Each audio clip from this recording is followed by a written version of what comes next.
What is your reaction to this proposal? Many have criticized the court system in Nigeria. Yes. Do you think this is just trying to be This is a welcome realistic development. We have congestion in courts.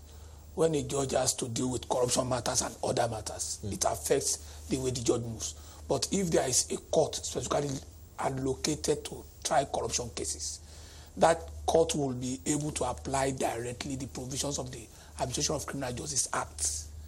So I believe that is a welcome development. Right. It's part of what we have been calling for. And it sounds like you can link it closely to things like the VATE program. The government has tried to give this amnesty opportunity for people to come forward and declare the assets that they have. Yes. So it does appear as though the government is preparing to begin to prosecute. Yes.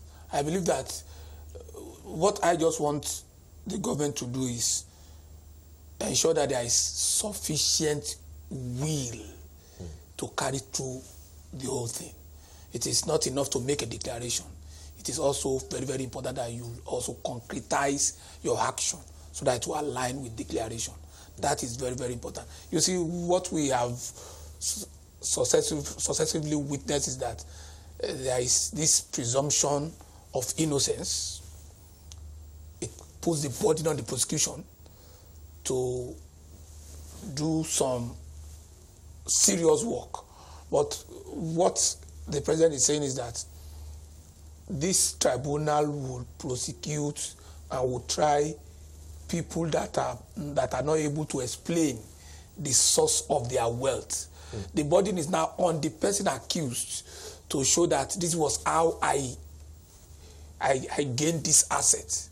It has to be explained by the person accused, not by the prosecution trying to figure out how he acquired the money. Right. That to me is a welcome development. Unlike the ordinary presumption of innocence that we have in our law, where it is said that the prosecution will have to prove every bit of the offense beyond reasonable doubt. It is now for you as an accused person to explain. For example, you are a civil servant. Your salary is 1 million naira per month, for instance.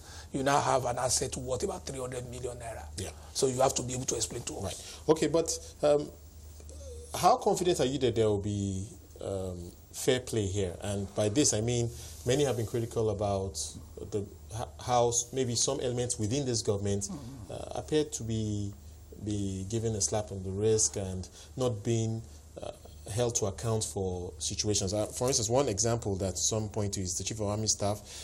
There have been suggestions that he has a ton of assets outside the country which cannot be explained by his income. So your perspective on this, how confident are you that there will be fair play? You see, the head of this present government has a responsibility to Nigerians. They didn't vote for the Chief of Army Staff. They didn't vote for any other person except him.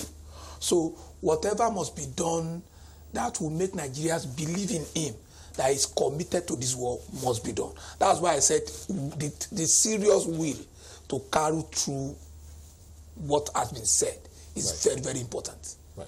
But wouldn't you say that and the next logical step to address this criticism is for there to be even a lot more declaration by the element in this government of the assets that they own and how they acquire those assets? And that is very, very important. You see, when you because I know you're thank you. When you want outsiders advocating for more transparency. Yes. When you want outsiders to take you serious, you start from your immediate environment, so that once you start dealing with people in your party within you, then it gives people the signal that this man will not tolerate nonsense and rubbish.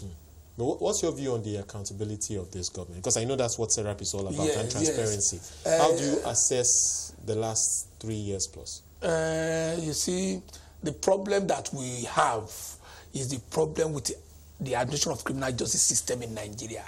It is so skewed in favor of those that commit offense. We have this problem all this while. So it is not against the fight. It's not for the fight against corruption alone.